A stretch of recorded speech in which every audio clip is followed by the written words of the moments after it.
Podili meeting చూసిన తర్వాత ఎవరికైనా అర్థమవుతుంది జగన్మోహన్ రెడ్డికి జనాల్లో ఉన్న ఫాలోయింగ్ ఏ పార్టీది అని.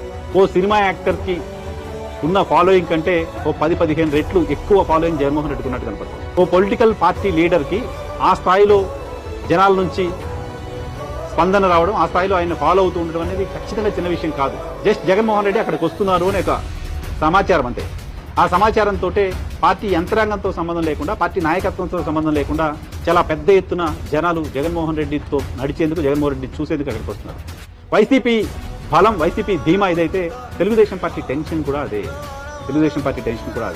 నిజానికి 164 స్థానాలతో కూటమి విజయం సాధించిన తర్వాత అసలు వైఎస్ఆర్ కాంగ్రెస్ పార్టీ గురించి పట్టించుకోవాల్సిన అవసరం కూడా లేదు. కానీ తెలుగుదేశం పార్టీలో ఆందోళన ఎందుకుంది అంటే ఇందుకే ఉంది. ఈ స్థాయిలో పబ్లిక్ వైపు నుంచి ఆయనకు సానుకూల వాతావరణం, స్పందన చూసిన తర్వాత జగన్మోహన్ రెడ్డి ఇలాగే ఉంటే మన పరిస్థితి ఏంటి అనే ఆందోళన కూటమిలో